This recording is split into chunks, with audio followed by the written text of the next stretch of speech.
Hey, my business does 500 grand a year in profit, and this is a daily video series that always follows the exact same structure. So, welcome. My name is Fred, and I always start by answering your questions, meaning that if you have any questions, then you can ask them down below because you're currently watching this channel, and the first segment is always me answering your questions.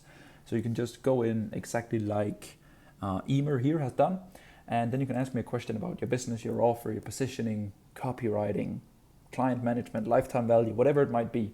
And then I'm really happy to help you out.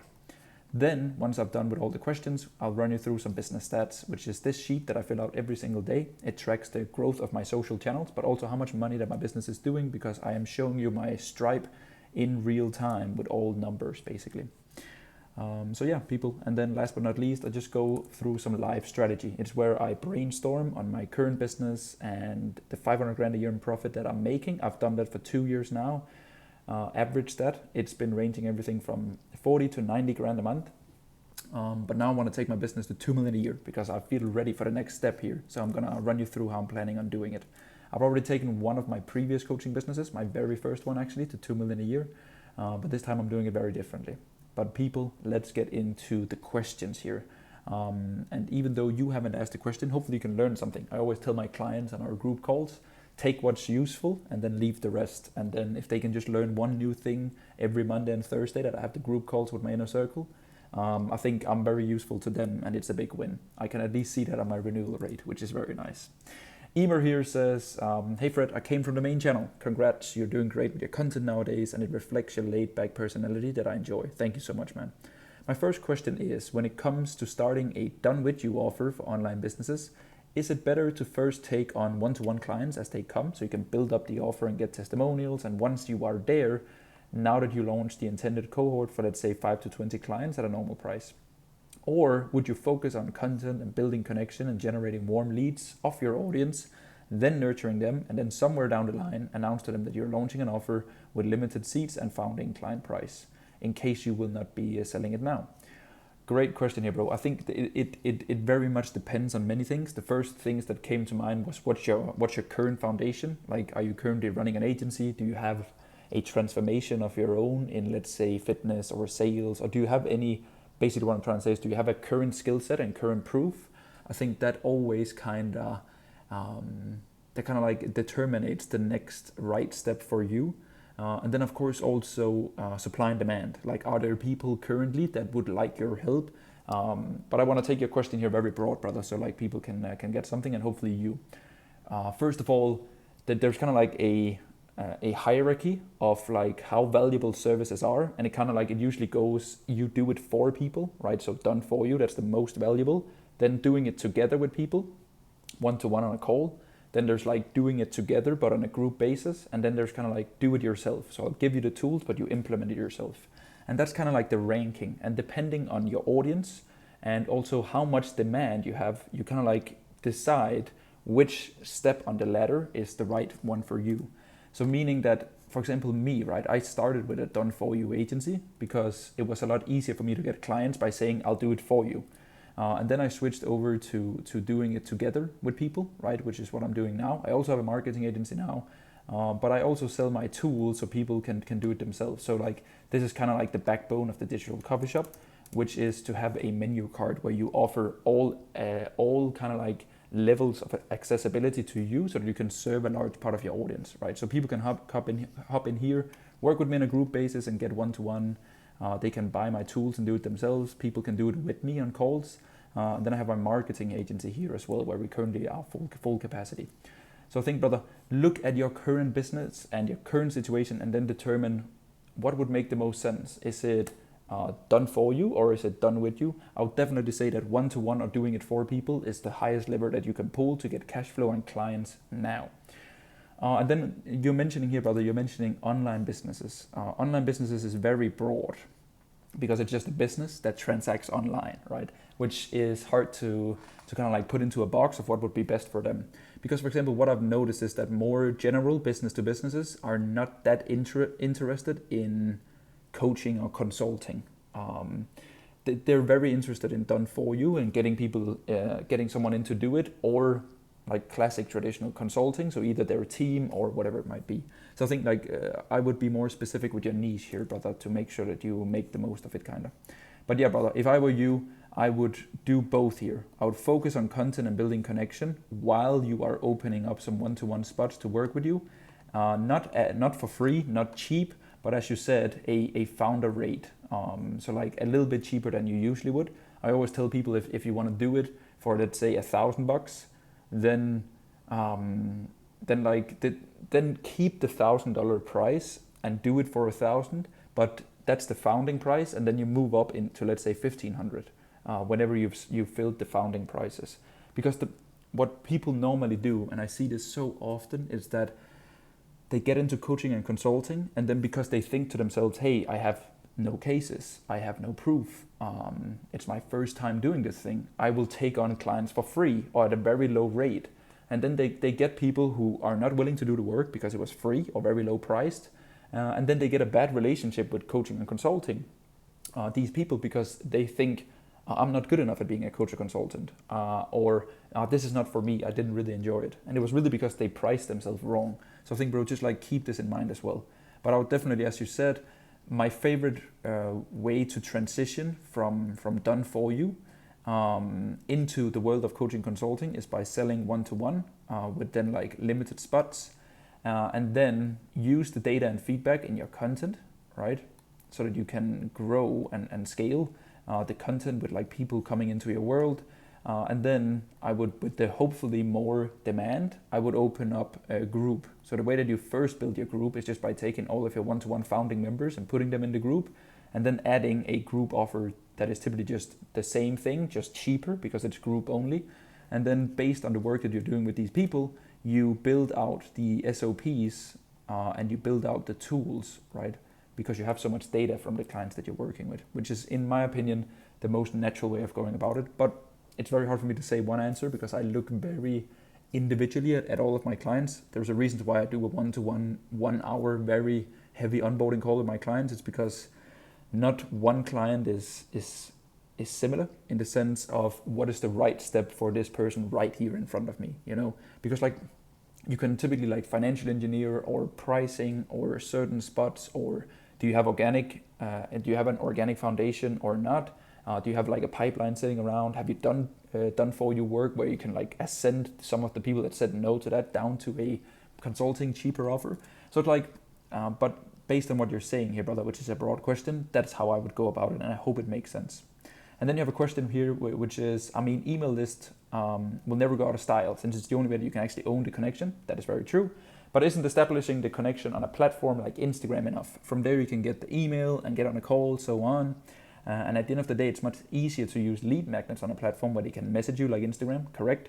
So what do you think about prioritizing call to actions to DM you everywhere rather than getting their email? And what are the best ways to get these leads either way? Would you mainly use lead magnets? And if so, what kind of has worked best for you and your clients? Thanks a lot for your help and for your content. Great question here, Bella. So I think what I always tell my clients is that the number one first priority is that they have a short form platform with a DM function. Meaning Instagram, it is short form content, reels, slides, carousels, and you can message people, meaning that you can get in direct contact with your ideal customer profile. Then we have LinkedIn, also short form, it's just more written and more text-based, more business to business, but it still has the DM function. And then Twitter and Facebook, I would rank them right below Instagram and LinkedIn. So as long as you have a short form platform with a DM function, that's all you need to get to 20 grand a month, and like also even more. But like I wouldn't even worry about email before you're doing 10, 15 grand a month, because you have all you need, right? You can literally write back and forth with your dream clients in messages. And because like usually, right, the more one-to-one time that you spend on a prospect, the shorter the sales cycle, right? Because you can give cold traffic people and strangers, you can give them your unique time, meaning that it's typically the fastest way to get them on a call and then getting them as a client, right? Because you can tailor very much of your advice around them. And then once you have the short form platform, you add the long form, and then you add email. That's kind of like my priority. But as you said, yes, it's super efficient to just have Instagram. Lead magnets, I personally don't do lead magnets. I don't like to, they're it's hard for me to say like that this is true, but for me, I've realized that it works better without lead magnets. So it's like there's a little bit more friction in my funnel. So I have fewer people ending up in my world, but it's typically better people and then higher conversion. But I have a lot of clients that do lead magnets because they're playing more of the volume game. And I think at the end of the day, it's simply just about what kind of audience do you have, right? Like you'll see bigger accounts out there do lead magnets like AI offers or content offers, or these like very broad offers, right? But when you're doing like 500 grand a year profit, lean consulting business called the Digital Coffee Shop, it's a lot more about the world and the ideas and me rather than a lead magnet sent out to 4,000 people and then hoping that 0.1% of them converts, meaning that you'll get 4 new clients, right? So I think, brother, look at your audience, and if it makes sense, the best thing you can do is just like message people and get a convo and then get them on a call as fast as possible, get the data and feedback there, and then scale it like that. But of course, every time that you have an idea in your business, you want to test it, right? You want to do 10 different lead magnets or 10 posts with call to actions, and then you want to determine the output of those 10 posts, and then you kind of like ask yourself, am I happy about the results? If yes, continue. If no, don't. But yeah, I wouldn't sweat it here. It seems like you're in the early phase, brother. So I would focus more on the personalization element, which is you reaching out to the followers and the people that you have, mainly through voice notes, because like most people have appointment setters. So just the fact that you can voice note is incredible. So yeah, that's how I'd go about it. So best of luck, my man. Best of luck.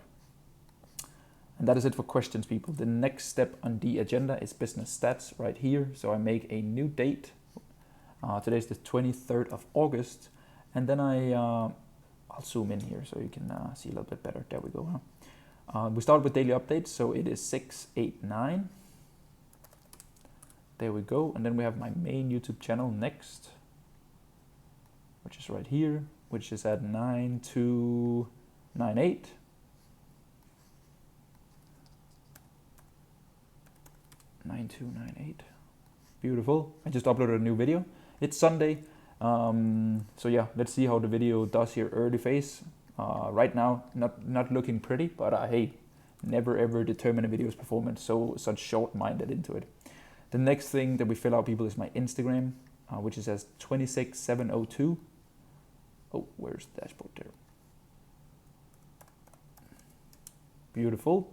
And my newsletter is currently sitting at 1417.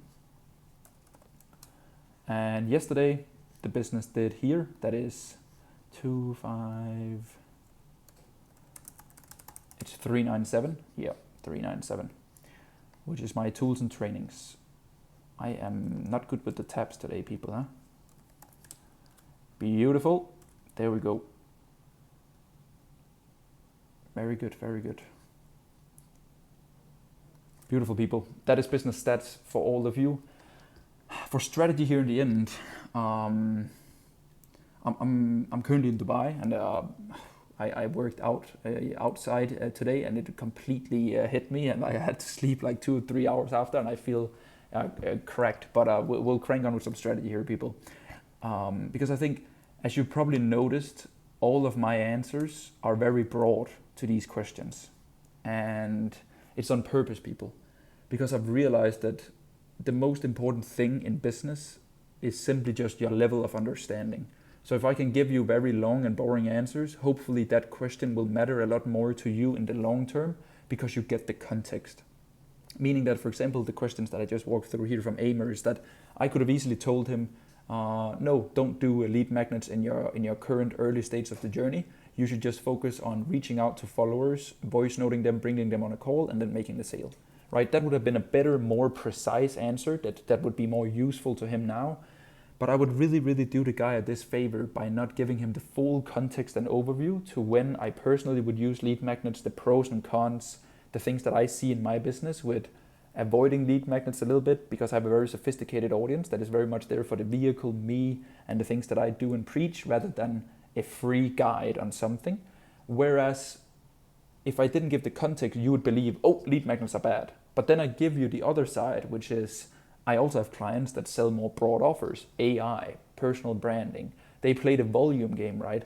And then hopefully you can you can get the level of understanding that I have. Not to say that I'm the smartest and the best, but I try to get better at all time. I have so many businesses that I work with in info and consulting. Like I have 6 clients in my agency that we operate, and then I have 30 clients or something in my inner circle. And I've worked with so many businesses that I have like data from like, let's say 50 million a year. Now that's probably on the higher end. That's probably over time, but like, no, probably like 50 million to be fair. No, not 50 million, not Danish, 50 million Danish, sorry. Yeah, probably 50 million Danish, which is like my clients, I believe my clients is doing like $7 to $10 million per year, divided out by all agency and like coaching clients. But the point here that I'm making is that it's the level of understanding that kind of like determines your decision making, right? So like, it's so important that you have the context. It's so important that you see the bigger picture before you make any fast-paced decisions. So that's why I give the answers that I do. It's because I really, really believe that the people that will ultimately win in this game and win over a long enough time is people that get the understanding. Because anyone can, don't get me wrong, be lucky a little bit, like find a good offer and run a lot of paid ads and get a lot of momentum and then like ride the wave of, let's say, AI, or ride the wave of webinars, or then like ride the wave that back then when there was live events trending very much for acquisition, right? But I just believe that like you really have to, like, the level of understanding is gonna make sure that you're here in business and having a great and even better business in 5 to 10 years from now. So that's why I'm so obsessed with understanding and context and giving more long-term and better answers, in my opinion. And I just really want to make sure that you leave with this feeling of like, it's so important that you not get obsessed. I think that's a big word, but it interests you to like understand and get better and look at funnels and look at content pieces that works and that doesn't work, and why you clicked and why you interacted and why this offer works well, and why do I like watching Fred's daily updates? What is it about it? Is it the build in public vibe? Is it the authenticity? Is it the raw format? How can I use those 3 keywords in my own content to maybe do something? Because I think like it's really about the level of understanding that will make sure that you have a lot of longevity in this game. And this game is very compound driven, people. It's very, very compounding. Like it's very exponential. And I feel like I'm probably around here, to be fair. Oh, my screen isn't recording, so I just drew a thingy, but it's so incredibly compounding, and like, yeah. So I just wanted to give that to you. Level of understanding and like context is incredibly important. So that is it for strategy today, people. I'll go early to bed after that and knock out earlier today in the heat. But yeah, thanks so much for watching, and we'll see you till tomorrow.